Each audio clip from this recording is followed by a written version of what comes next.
Bon, mesdames, messieurs, chers collègues, chers amis, nous avons aujourd'hui la chance d'accueillir pour un nouveau 13-14 une députée européenne. Irène, nous sommes très heureux de vous accueillir. On vous a vu au Salon de l'Agriculture, on a vu votre énergie pour défendre les dossiers agricoles. Et donc vous avez devant vous une demi-heure de libre propos sur les sujets qui vous concernent particulièrement. Je vous passe la parole sans défaut. Merci beaucoup pour ce temps d'échange. Je suis particulièrement fière d'être aujourd'hui devant vous, parce que j'avais fait une démarche assez proactive de contact de l'Académie d'agriculture, parce que je trouvais que ce que vous faisiez, c'était assez génial. Et j'avais dit donc à mon équipe, il faut qu'on les contacte. Et donc merci pour ce premier rendez-vous qui, j'espère, en inaugurera de beaucoup d'autres.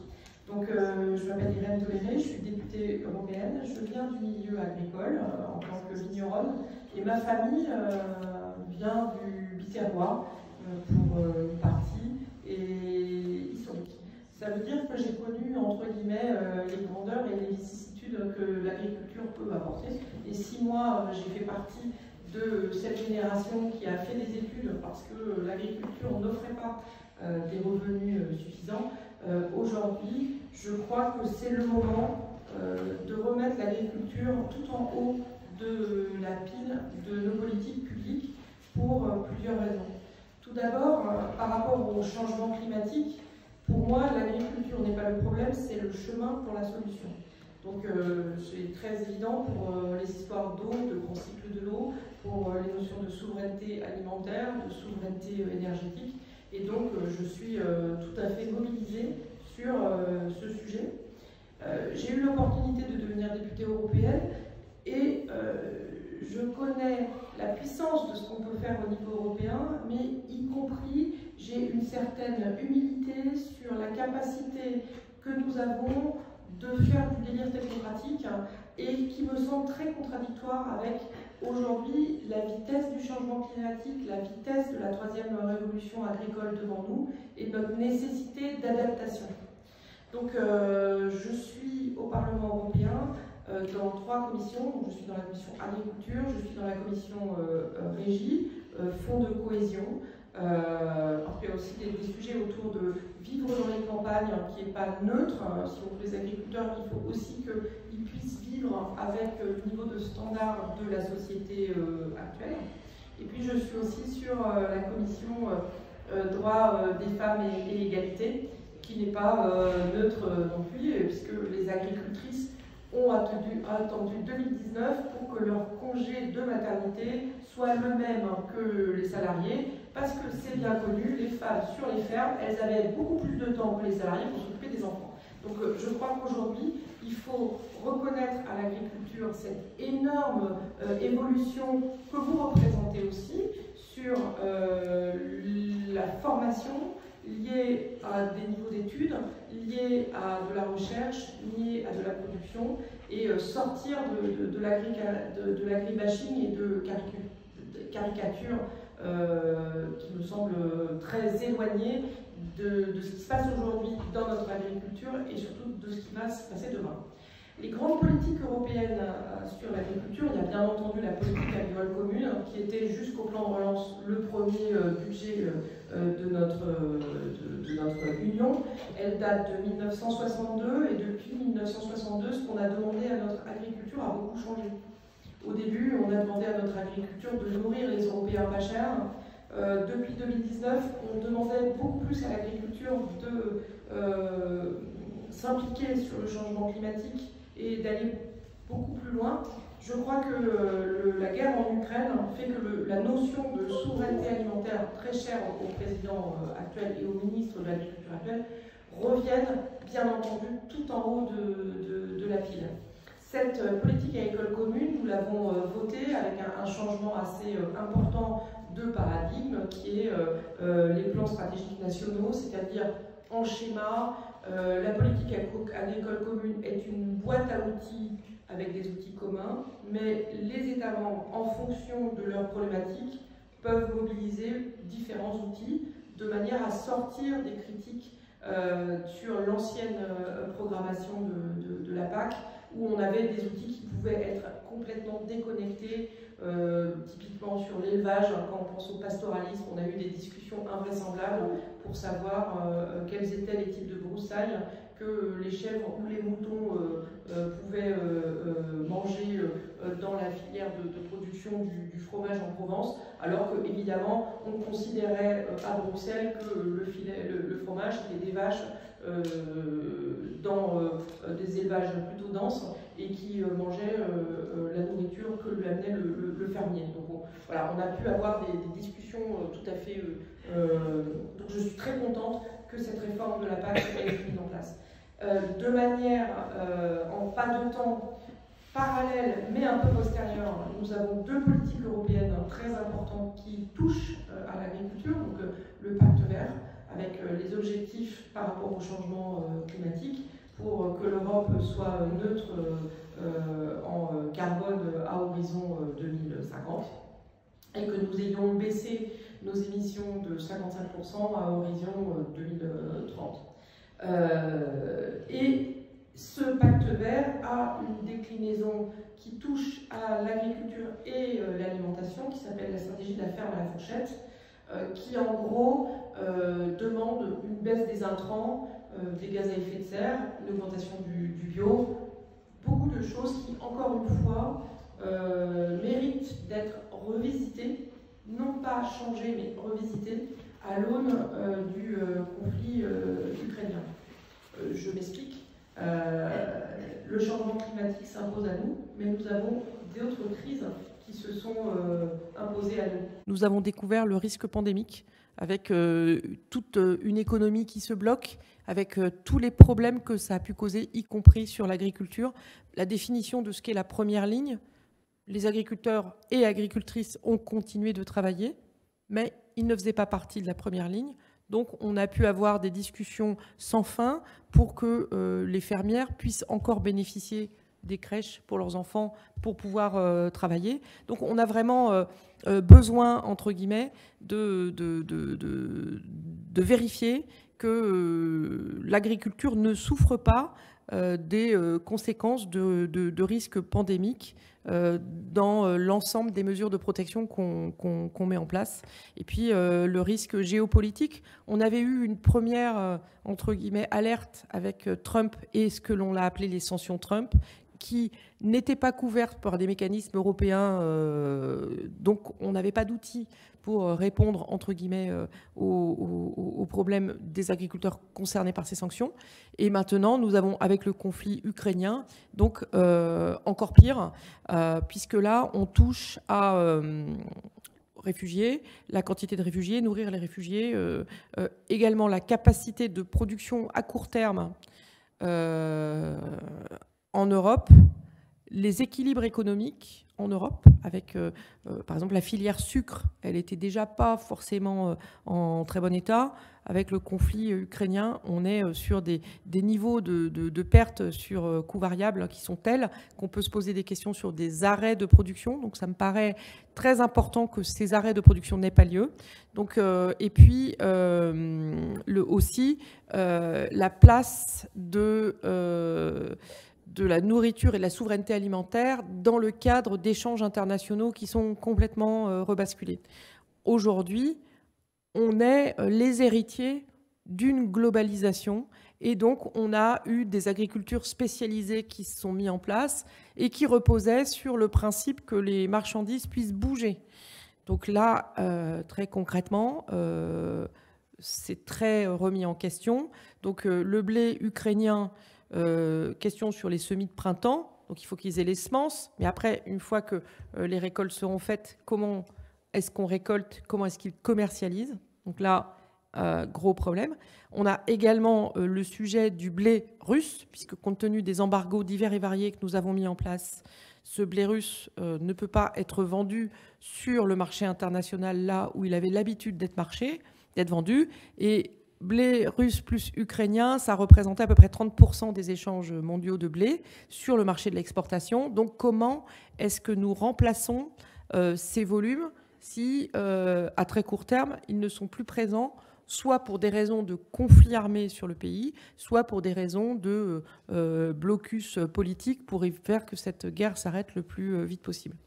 Donc vous entendez peut-être à travers mes paroles que je suis assez pour les notions de diagnostic partagé, c'est-à-dire que je pense qu'un problème pour le résoudre, il faut déjà à peu près qu'on se le pose correctement, et généralement à partir du moment où on se le pose correctement, et si l'ensemble des parties prenantes sont d'accord sur la façon dont on a posé le problème, on risque plus facilement d'y trouver la solution. Donc sur le sujet ukrainien, qui est bien entendu un sujet d'actualité, au niveau du Parlement européen, dans mon groupe politique, mais je pense dans les autres groupes politiques, nous avons décidé de nous organiser en task force pour échanger entre députés de la Commission agriculture, environnement, mais peut-être en ouvrant, puisque les répercussions vont beaucoup plus loin que seulement la production agricole. Il y a aussi, encore une fois, les flux de nourriture pour les réfugiés, les conséquences pour les classes moyennes en Europe des hausses de prix, budgétairement, comment est-ce qu'on aide, voilà, tout ça. Pour revenir sur la politique de la ferme à la fourchette et les textes qui vont arriver, donc le texte assez important qui va arriver, c'est Sud, donc l'utilisation durable des pesticides. Un des sujets que nous avons à voir avec ce texte, c'est comment est-ce qu'on rend ce texte entre guillemets OMC compatible, puisque aujourd'hui les règles d'usage des pesticides ne sont pas le texte qui contient les limites maximales de résidus de pesticides, qui est le texte OMC compatible, ce qui fait qu'aujourd'hui nous demandons aux agriculteurs européens d'avoir un certain type de pratiques avec comme outil un certain type de pesticides autorisés, et nous ne pouvons pas interdire l'importation sur le marché européen des produits agricoles qui ne respectent pas ce texte européen. C'est un petit peu compliqué, donc voilà, donc on va essayer de faire en sorte, moi mon objectif ça va être d'essayer de faire en sorte que l'ensemble de ce que l'on va demander aux agriculteurs européens à travers le texte Sud, on le rende OMC compatible pour que ça puisse être utilisé dans les accords de libre-échange. Je ne sais pas si je vais y arriver, mais en tout cas c'est le sens dans lequel je vais travailler. La directive Sud, en gros, pose l'idée de diminuer de 50% les intrants. Je ne vous dis même pas ce que j'en pense, parce que diminuer 50% les intrants, ça dépend d'où on part, hein, ça dépend de quels intrants. Mais bon, on va travailler dessus pour le Parlement éco-législateur. Donc on va essayer d'y remettre du bon sens là-dedans, ou enfin de la justice, ou enfin de l'efficacité. On a aussi, nous sommes sous présidence française de l'Union européenne pendant 6 mois, avec la chance d'avoir, donc je suis la première fan de notre ministre de l'Agriculture, je ne le cache pas, je trouve qu'il est génial, et donc Julien de Normandie. Donc nous avons 2 priorités dans le cadre de cette présidence française au niveau de l'agriculture. La première, c'est ce qu'on appelle les clauses miroirs. Donc ce que je viens d'évoquer, c'est est-ce que l'ensemble des règles que l'on demande aux agriculteurs européens de respecter, notamment par rapport aux enjeux du changement climatique, quels outils utilisons-nous pour qu'il y ait de la réciprocité et que nous ne nous créons pas nous-mêmes des conditions de concurrence déloyale avec des produits importés de pays tiers. Donc derrière ces clauses miroirs, on a le premier sujet qui a été les hormones de croissance, donc avec un texte français qui vient de sortir, mais on a également un sujet très important qui est la déforestation importée.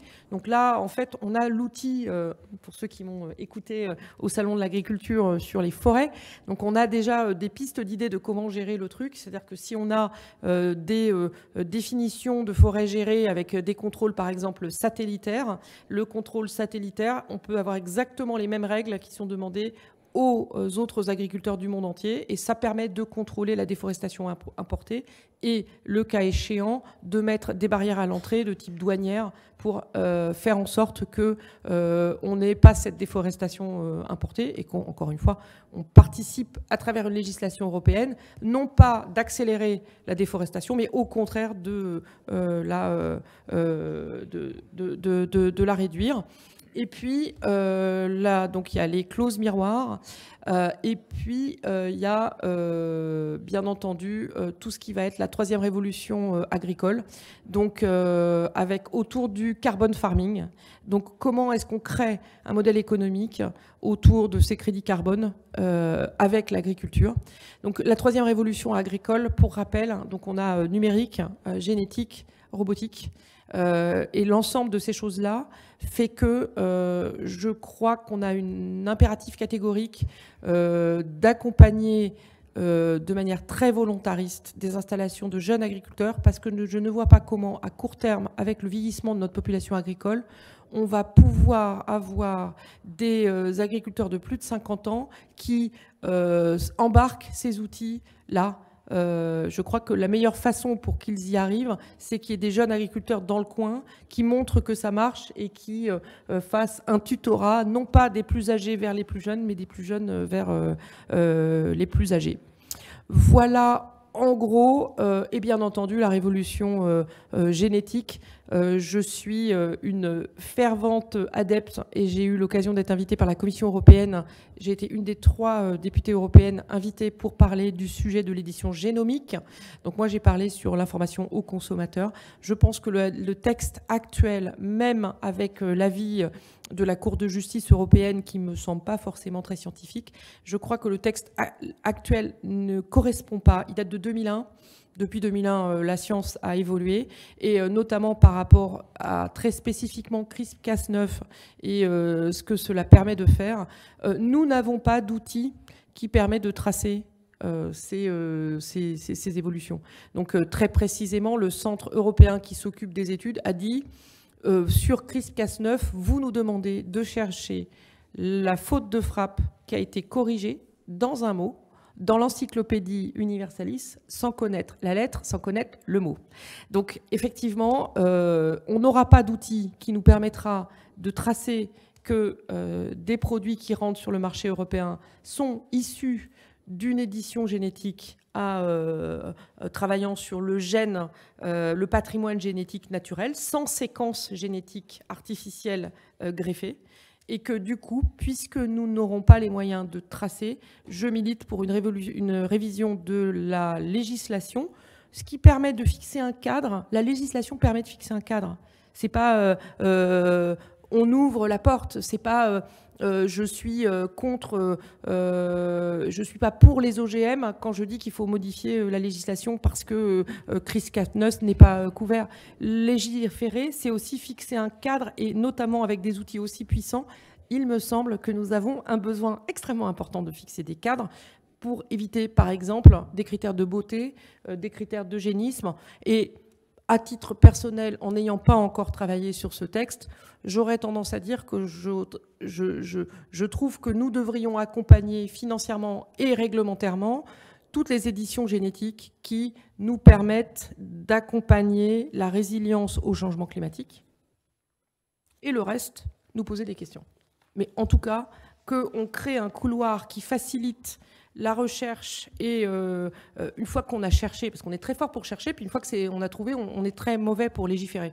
Donc on cherche, on met de l'argent pour chercher, on trouve, une fois qu'on trouve, on accompagne la production de semences ou le développement des espèces ou le développement des pratiques, puisque ça peut être aussi utilisé pour développer des biocontrôles, donc des produits qui se substituent aux pesticides conventionnels. Et voilà. Donc, en gros, j'ai à peu près fini mon tour d'horizon. J'espère que je ne vous ai pas ennuyé, et je suis vraiment tout à fait disponible à répondre à vos questions les plus ciblées possibles. Merci. Merci, Madame la députée. La députée, vous m'avez autorisé. Irène, voilà. Appelez-moi Irène. Alors, la salle a la parole, toujours. 14, c'est le principe. J'ai une bronchite, pas le Covid.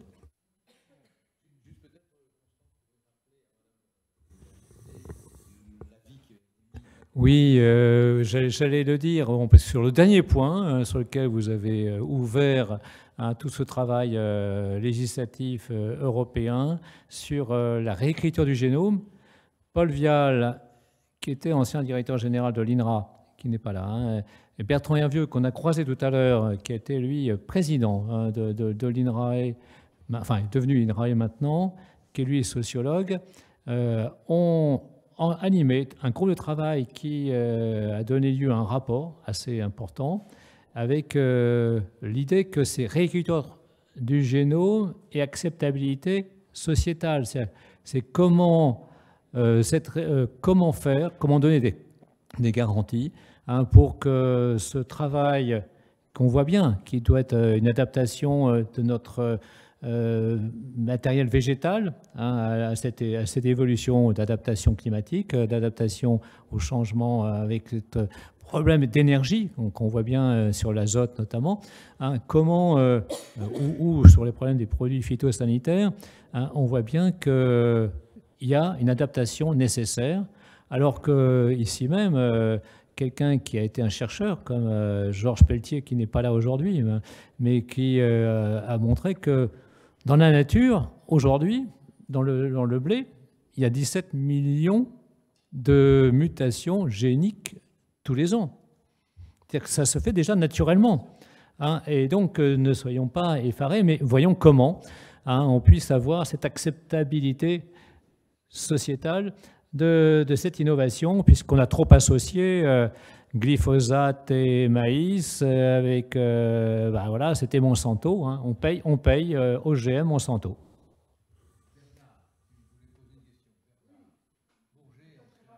Je pourrais vous envoyer le compte rendu Ou tu viens là, tu viens là-bas. Alors, Bernard Bourget a à la fois présidé une section économie au Conseil général, mais il a aussi présidé la section économie de cette académie. Oui, alors moi j'avais à la fois une remarque et une question. Une remarque concernant l'édition du génome. On a abordé ça tout à l'heure. Moi, quand j'en parle avec des gens que je connais mais qui ne sont pas des spécialistes, je leur dis, écoutez, en médecine humaine, on admet qu'on utilise l'édition du génome pour traiter un certain nombre de maladies. Et vous voudriez qu'on ne puisse pas le faire pour les plantes. C'est quand même un comble. Oui, mais les animaux, mais les plantes, non, là, c'est interdit. Alors là, ça les fait un peu réfléchir. Alors ma question porte sur le pacte vert et notamment cette stratégie. Moi, je parle français, de la ferme à la table. Alors, une question là-dessus, mais je reviendrai tout à l'heure. Pourquoi avoir fixé 25% pour le bio? Non, mais attendez, il y a un marché. D'ailleurs, on le voit bien, quand le prix monte, on consomme moins de bio. Alors, parce qu'on risque d'encourager des gens avec des problèmes quand même de revenus pour produire du bio qui ne vont pas pouvoir vendre ou qui vendront pas plus cher que... Alors là, moi, je pense qu'on ne peut pas... Alors, le politique a des rôles à jouer, mais là-dessus, il va un peu trop loin. Et ma dernière remarque, alors moi, j'avais ça dans le cadre de la Fondation Robert Schuman, avec laquelle je travaille, j'avais été frappé de constater, bon, je suis un vieux fonctionnaire, quand on était au début ministère de l'Agriculture, à Bruxelles, les textes étaient... Le travail était en français ou en allemand, enfin 70%. Maintenant, il y en a moins de 10% qui sont en français. Tous les documents de travail sont en anglais. Et comme disait un jour l'ambassadeur de Bulgarie qui parlait un français au moment où il prenait la présidence, il dit « Les Anglais sont partis. Qu'est-ce que vous faites, vous, les Français, pour essayer de réhabiliter quand même le français comme langue de travail ?» Et je pense qu'au moment de la présidence française, il y aurait un petit effort à faire. Les Anglais ont été très bons là-dessus, ça, pour occuper tous les... Voilà, je m'arrête là-dessus. Merci Bernard. Alors, donc, sur l'édition du génome, j'explique pareil. C'est-à-dire que j'explique qu'à un moment donné, quand le jardinier essaye de faire une rose...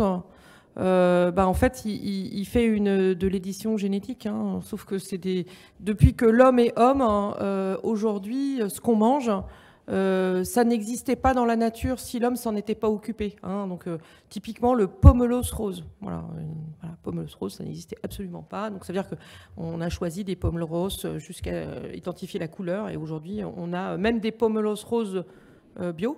Alors qu'en fait, vu qu'ils ont été issus d'une création humaine et vu l'arrêt de la Cour de justice, normalement, ça ne devrait pas exister. Bon, bref. Donc voilà, donc il faut remettre effectivement la mairie au cœur du village et d'expliquer que à l'origine, il y avait un loup et maintenant on a des espèces de chiens qui vont du Yorkshire en passant au Chihuahua. Voilà, et ça c'est... moi j'ai un border collie, il y a un gros travail fait par les éleveurs sur la sélection génétique. Hein, voilà. Donc, pour revenir sur les objectifs du 25% bio, je peux vous dire que cette question-là, il y a beaucoup de personnes qui se la posent. Il y a beaucoup de rumeurs sur comment ce 25% a été fixé. J'ai peut-être même entendu l'idée qu'un doigt ait pu être mouillé, mais bon, il est certain qu'en tant que parlementaire européen, du coup, j'ai fait partie du groupe de parlementaires. Enfin, à l'origine, c'est moi qui ai eu l'idée, pour être très clair, et après, c'est un amendement qui a été déposé par le PPE avec Herbert Dorfmann, qui a demandé que dans le cadre de la stratégie de la ferme à la Foxelette, tous les textes législatifs soient accompagnés de 1. Toutes les études d'impact, hein, parce que quand il fixe des objectifs, logiquement, c'est qu'il y a eu une étude d'impact. On ne va pas envisager qu'il puisse y avoir des objectifs fixés sans étude d'impact, on est sérieux. Hein. Donc, avoir accès à toutes les études d'impact réalisées, et puis, au cas où, si on ne les retrouvait pas, qu'on en fasse des études d'impact ad hoc par texte législatif avant le texte, de manière à éviter les bêtises. Voilà, donc ça, c'est un sujet. Sur le texte de travail en français, je suis très partagée. D'un côté, je suis française, je parle français, je le comprends. D'un autre côté, en 2022, on ne peut pas nier quand même que quand on écoute la radio, on écoute des chansons en anglais, même si en France, avec Jack Lang, nous avons eu ces quotas de chansons françaises qui font que nous avons une production en langue française de musique de grande qualité.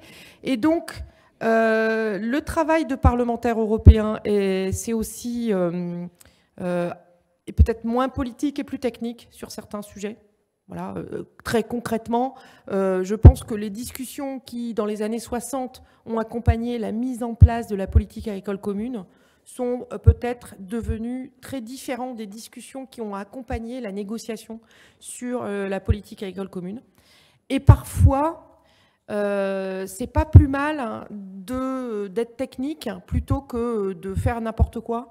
Le texte européen, le pire en termes de durée de négociation, c'est le règlement bio, qui est donc en application depuis le 1er janvier de cette année.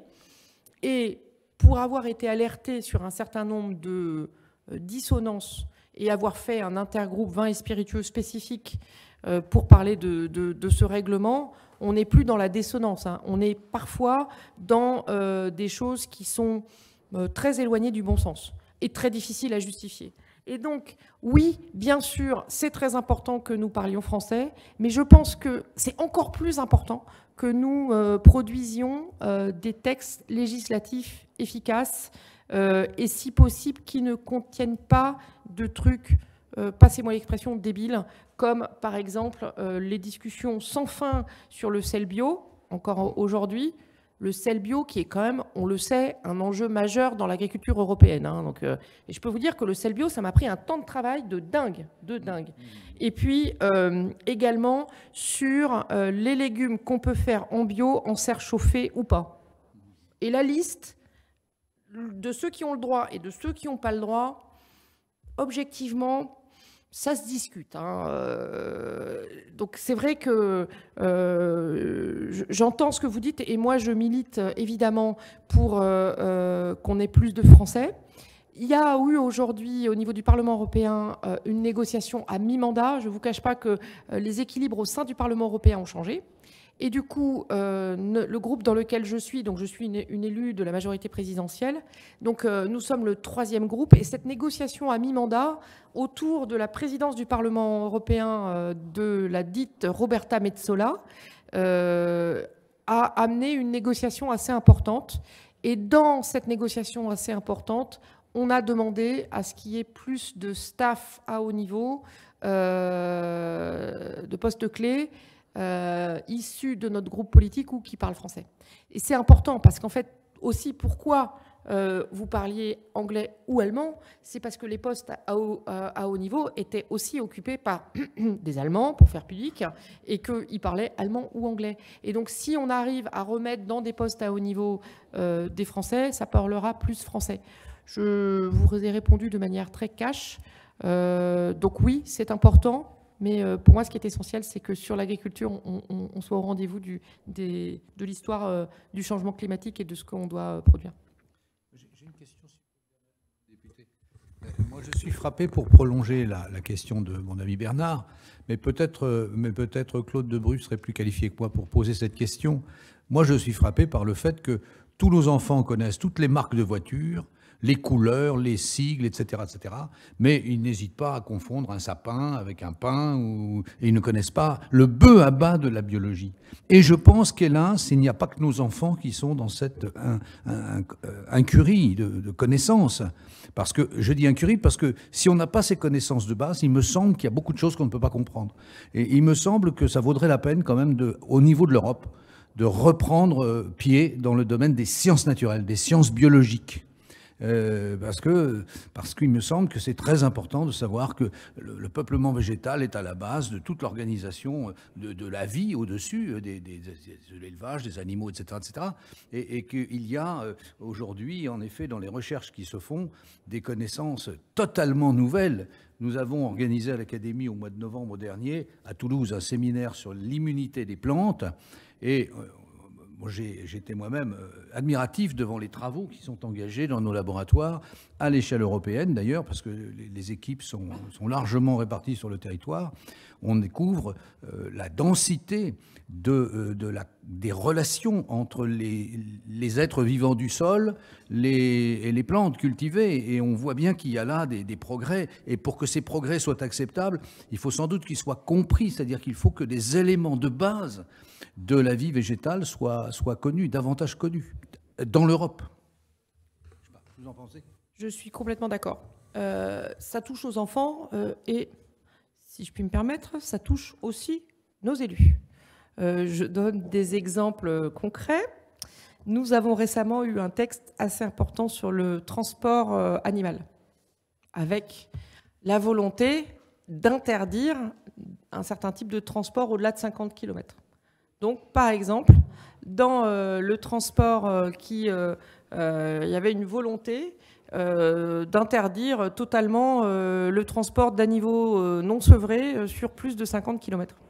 Sauf que, moi j'ai pris la parole en disant, on fait comment si un abattoir y ferme ? Parce qu'on peut se retrouver à devoir transporter un animal non sevré sur plus de 50 km. Donc, réponse, oui, mais dans ce cas-là, ils n'ont qu'à le garder plus longtemps jusqu'à ce qu'il soit sevré. Je dis, oui, enfin, qui c'est qui paye en fait ? Ah bon, mais de quoi tu parles ? Je dis, par exemple, je vais reparler de mon fromage préféré, le Banon, donc, qui est donc fait avec du fromage de chèvre. Effectivement, quand les troupeaux, les chèvres mettent bas, donc on fait le tri entre les chèvres qu'on va garder pour renouveler le troupeau et puis les chevreaux mâles, sur lesquels il n'y a juste pas de marché, et qui partent à l'abattoir pour faire des merguez. J'y peux rien, c'est comme ça. Et donc, du coup, on va dire, ah oui, mais tu comprends... en gros, c'est triste. On n'a qu'à développer le marché de la viande de chèvre. Hein. Moi, j'ai aucun problème. Hein. On se met d'accord. Et on n'a qu'à manger de la chèvre mâle adulte. Hein. Ils les garderont. Et donc, on a besoin de réexpliquer ça aux enfants, aux parlementaires, de tout poil, de tout âge, qu'ils soient nationaux ou au niveau du Parlement européen, qu'ils soient dans la commission agriculture ou dans la commission environnement. Et puis, par exemple, sur l'élevage, la mort, ça fait partie de la vie, en fait. Hein. Donc, voilà. Donc, il faut de l'enseignement. Oui, bonjour. Dominique Parent-Massin, je suis toxicologue alimentaire. Et moi, je suis un peu effrayée de voir que l'on favorise largement la diminution de l'usage des produits phytosanitaires sans jamais envisager les conséquences pour le consommateur en termes d'augmentation de la présence de mycotoxines, d'augmentation de la présence de datura, d'ergot de seigle, etc. Et alors que les LMR des produits phytosanitaires ne font pas courir de risque aux consommateurs, on n'hésite pas à leur faire croire qu'ils font courir des risques et on oublie de parler de toutes les toxines naturelles. Alors comment arrivez-vous à aborder ce problème au niveau européen? C'est une très bonne question que j'ai déjà abordée, puisque c'est une de mes marottes, notamment sur le texte qui s'appelle la directive Sud. C'est-à-dire que moi, je demande, et j'ai déjà pris la parole quand on a reçu l'EFSA, même l'ANSES, sur qu'on ait une vision 360. C'est-à-dire que quand on veut interdire un produit phytosanitaire, il faut qu'on regarde l'intégralité des conséquences de cet arrêt sur les usual suspects, sur l'environnement, tout ça, sur la santé humaine, sur également le fait qu'on va, si on interdit une molécule, il y en a une autre qui va se déployer, qui va prendre la place, hein. Et la molécule qui va prendre la place par rapport aux items sur lesquels on interdit le produit, est-ce que c'est mieux ou moins bien? Je ne veux pas parler du glyphosate qui est à peu près Voldemort dans le monde parlementaire mondial. C'est le produit, on n'a pas le droit de dire le mot. En fait, la réalité, c'est que quand on dit que le glyphosate était un herbicide très efficace, ça veut dire qu'on n'avait pas besoin d'en mettre beaucoup, qu'il était suffisamment ciblé et qu'on n'avait pas besoin d'y revenir. Et que quand on arrête le glyphosate, on le remplace par des produits qui sont donc moins efficaces, donc on a besoin d'en mettre plus et plus souvent. Et que le plus et plus souvent, déjà on a des sujets sur les gaz à effet de serre avec les passages tracteurs, les tassements des sols, mais également très concrètement ce qui se passe à l'intérieur des produits. Donc je pense que ça, c'est au moment de la directive Sud où moi je vais essayer de mettre le plus d'amendements possible, soit directement, soit indirectement, et convaincre aussi mes collègues, parce que sur ces sujets-là, c'est pas la commission agriculture qui a la main, on fait un avis. Donc là, on est en train de se battre pour avoir plus qu'un avis, mais une responsabilité partagée.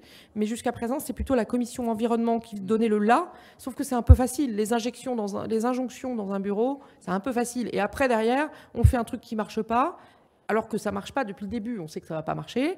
Et donc, on fait des clauses dérogatoires. Donc, du coup, on passe notre temps à utiliser les dérogations. Et à la fin, c'est les méchants agriculteurs qui n'ont pas joué le jeu parce qu'on a utilisé les dérogations. Je pense, par exemple, aux néonicotinoïdes.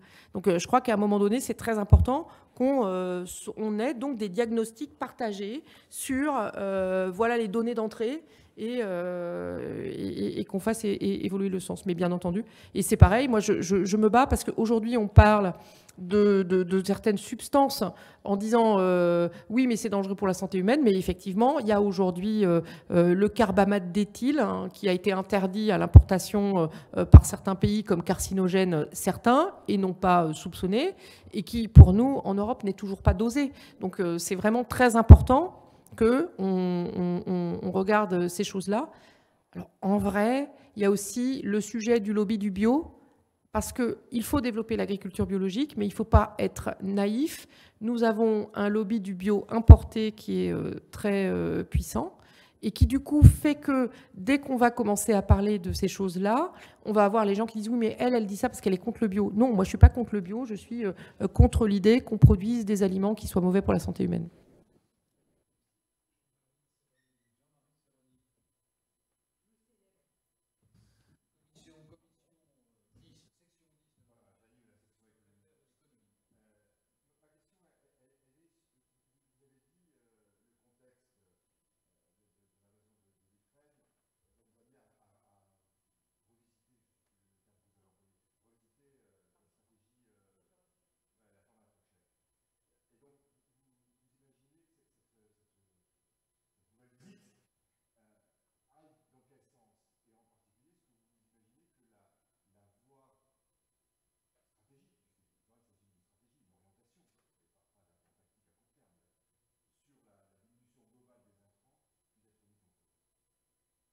Alors, je ne peux pas...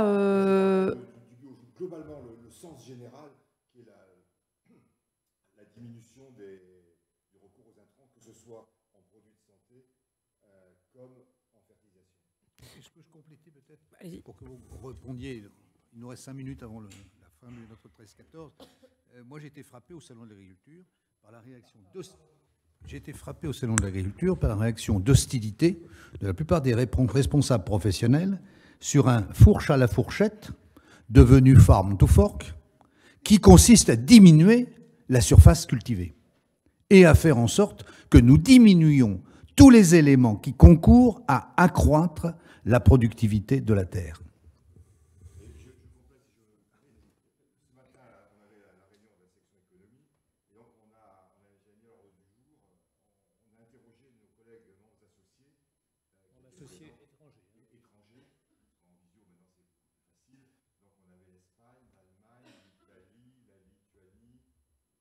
L'Irlande qui est physiquement présente ici aussi.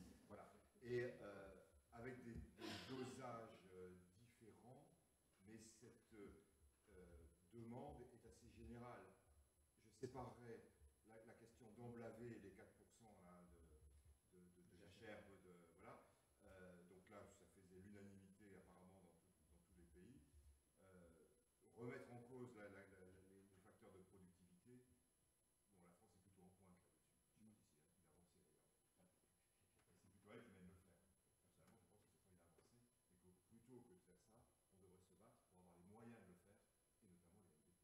Oui, bien sûr. De toute façon, on n'arrivera à rien sans les NBT. Enfin, faut être lucide. Alors, je vais corriger ma phrase. On n'arrivera à rien si, par principe, on ne veut pas innover et déployer l'innovation. Voilà, donc là, c'est les NBT, mais j'espère bien que sous 18 mois, ça sera autre chose, parce que ça voudra dire que la recherche aura trouvé quelque chose et que, vu la vitesse à laquelle tout ça va, il faut qu'on a une décorrélation entre le temps pour le changement climatique, qui va très vite, le temps de la recherche, qui va quand même super vite. Qui aurait dit qu'on trouverait un vaccin et qu'on arriverait à le déployer industriellement aussi rapidement ? Donc, et puis le temps législatif qui continue sur son petit train-train, même si au niveau européen, on a su mettre des bons coups de boost, il faut qu'on soit beaucoup plus souple. Ça ne veut pas dire que les politiques doivent être dans l'instantané, mais si on a des gros impacts qui changent les données, alors il faut qu'on soit capable de revisiter nos politiques. Donc sur la stratégie de la ferme à la fourchette, quand je dis revisiter les objectifs et leur déploiement, tout d'abord une première remarque personnelle, les objectifs de la stratégie de la ferme à la fourchette étaient des objectifs politiques et ils ont été déclinés, parce qu'on a mis des chiffres, en objectifs opérationnels. C'est juste pas possible. En fait, l'objectif politique, ça ne peut pas être l'objectif opérationnel pour la bonne et simple raison que ça ne peut pas être les mêmes personnes qui le font et c'est tant mieux, parce que sinon, je ne sais pas comment on va faire. C'est important que le politique donne une direction et qu'après, derrière, les élus locaux, des filières et tout, fassent leur boulot pour dire voilà comment on va atteindre cet objectif. C'est comme ça que ça marche dans les entreprises, si je puis me permettre, et je ne vois pas pourquoi ce bon sens pour la mise en place des choses ne marcherait pas aussi pour la vie publique. Donc, le changement climatique continuera à s'imposer à nous. En revanche, le fait qu'on ait une crise majeure qui pose des questions de souveraineté alimentaire, on ne peut pas regarder ailleurs. Les réfugiés, les 2 millions de réfugiés, dont 1 million en Pologne, il va bien falloir qu'ils mangent quelque chose. Donc il va bien falloir qu'on accompagne des mouvements de nourriture de manière efficace sur l'accueil des réfugiés, voire même sur le pays en guerre lui-même, parce que je ne suis pas sûre qu'en Ukraine, l'ensemble de la production agricole et alimentaire se passe comme avant la guerre, parce qu'ils sont en guerre, tout simplement. Donc, ça change, ça perturbe l'ensemble des flux de production. Donc, bien entendu, que comme le changement climatique perturbe les flux de production, il faut qu'on prenne en compte l'impact de cette guerre, comme la crise Covid a aussi perturbé pas mal de choses, et qu'on prenne en compte dans le déploiement de la stratégie de la ferme à la fourchette, qui est le déploiement d'une stratégie qui doit nous amener à mieux résister au changement climatique. Eh bien, on ne peut pas résister au changement climatique si on n'a plus de fermiers parce qu'ils arrêtent leur exploitation parce que ce n'est pas rentable à cause de la crise énergétique. Voilà. Donc c'est important qu'on revisite non pas les objectifs politiques, mais la façon dont ils sont déployés. Et pour moi, il me paraît extrêmement important qu'on travaille main dans la main avec les filières et les personnes les plus proches du sujet pour voir, par exemple, le sujet de la faim liée au problème du blé ukrainien, voire russe, a priori, il ne touche pas directement l'Europe. Il peut toucher les catégories sociales les plus faibles en Europe. Et c'est un sujet. Parce qu'aujourd'hui, il y a 10 millions de personnes en précarité alimentaire. Avec les hausses des prix, on peut avoir ces chiffres qui sont multipliés par 3. Donc, on ne peut pas avoir des Européens qui se serrent la ceinture en conséquence de la crise en Ukraine. Donc, de manière obligatoire, nous devons mettre en place des politiques publiques qui font en sorte que, au niveau européen en premier, on arrive à calmer le jeu. Mais également, cette Union européenne, elle a des liens historiques avec certains pays qui sont complètement dépendants pour leur alimentation d'importation. Et eux, du coup, avec le prix de la tonne de blé, le fait que le blé ukrainien plus le blé russe, qui représentait donc 30% de l'exportation, a priori, à court terme, ils ne vont pas se retrouver sur le marché mondial. Donc, qu'est-ce que vont acheter et à quel prix ces pays? Donc, on a des risques d'avoir des émeutes de la faim dans ces pays-là. Et ce n'est pas acceptable. Donc, il faut à tout prix qu'on se dise comment est-ce qu'on couvre ce besoin. On peut couvrir ce besoin. Alors, je vous fais une liste de possibilités, plus ou moins faisables. On peut d'abord lutter contre le gaspillage alimentaire. Parce que le gaspillage alimentaire au niveau européen, c'est 30%. Ça peut produire du gaz, ça peut produire des engrais, voire même ça peut être mangé. Donc, le dire, c'est une chose, le faire, c'en est une autre. Cependant, 30%, c'est pas neutre. On peut aussi produire plus. On peut aussi réorienter en priorité une partie de nos stocks pour essayer de couvrir leurs besoins. Donc il y a une panoplie de mesures pour couvrir ces besoins du Maghreb / de l'Asie. Et dans cette panoplie, il y a produire plus.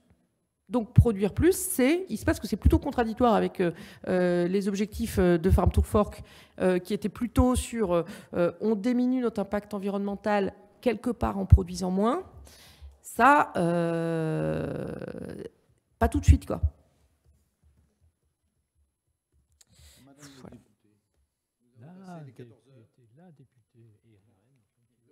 Donc, je vous remercie infiniment de vous être prêté à l'exercice. Notre tribune est ouverte et je suis ravi que nous ayons une salle plus du monde en ligne qui va vous suivre.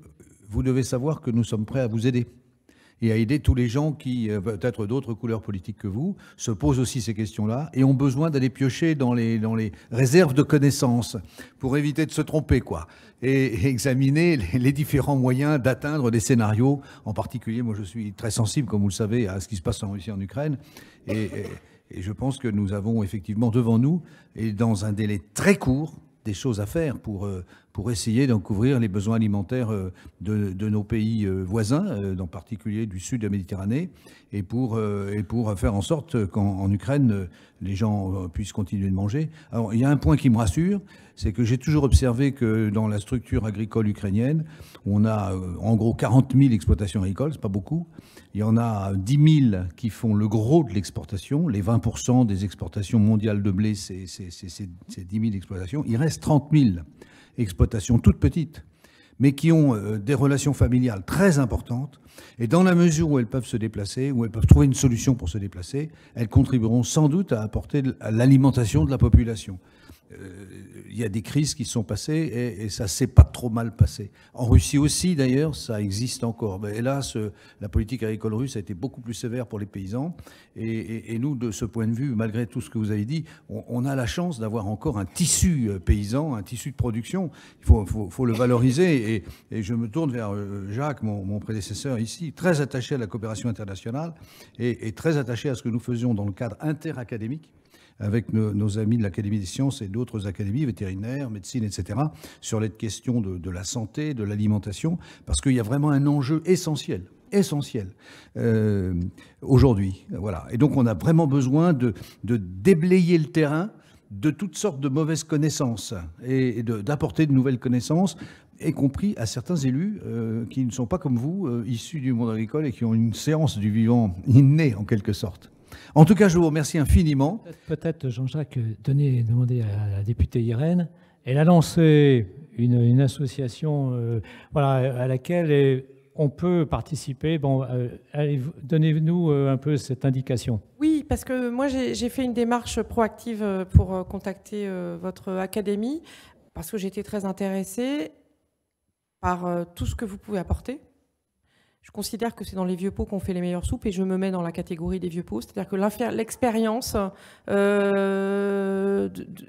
pas de prix par rapport au rythme auquel oui, au changement auquel on doit faire face. Cette capacité à prendre de la hauteur, c'est comme au niveau viticole, quand on connaît plein de millésimes, ben, on réagit mieux. Et donc, quand je suis arrivée au Parlement européen, vous avez peut-être entendu que j'étais un peu pragmatico-pratique comme députée. Et donc, j'étais déjà avec une idée préconçue que le législatif était trop loin de la vie réelle. Et donc, j'ai cofondé un machin qui s'appelle l'European Food Forum, qui est donc un espace de discussion qui part de la recherche jusqu'au consommateur. Et on a mis là-dedans, il y a tout ce qui touche à l'agriculture. Donc on a des syndicats agricoles, on a des associations de consommateurs, on a des chaînes de distribution, on a des groupes alimentaires, on a des universités de recherche, on a le comité des régions, de manière à, sur un thème donné, typiquement sur la crise Covid, on s'est rendu compte sur la première ligne qu'on n'arrivait pas à fabriquer des gâteaux en République tchèque si les camions de chocolat ne pouvaient pas rejoindre les camions de farine et de sucre. Or, farine et sucre, c'était première ligne, et chocolat, non. Voilà, donc c'est bête, mais donc, du coup, les marques ne pouvaient pas livrer. Donc, c'est très important d'avoir cet espace d'échange. Et compte tenu de tout ce que vous pourriez nous apporter, je serais très intéressée, voire fière, que vous puissiez rejoindre l'European Food Forum. Voilà, donc il y a de tout. Il y a du public, il y a du privé, il y a le groupe Mars, il y a Colruyt, il y a les universités de recherche. Voilà, il y a plein. On peut vous passer la liste. Mais franchement, moi, j'ai besoin de vous. Donc, je dis je, mais en fait, nous avons besoin de vous, d'accélérer ces échanges. Ce midi, par exemple, j'ai pris plein. On est en train de travailler sur l'Ukraine et la Russie avec votre président, mais j'ai pris plein de notes. J'ai envoyé 15 messages à tout le monde. Et c'est très important. Si on veut être à la hauteur de cette situation, mettons-nous en position rugby. Tous ceux qui ont des choses qui peuvent amener une amélioration de la connaissance, une amélioration de l'efficacité, et on y va, quoi. Voilà, je voulais ça. Et puis aussi vous remercier.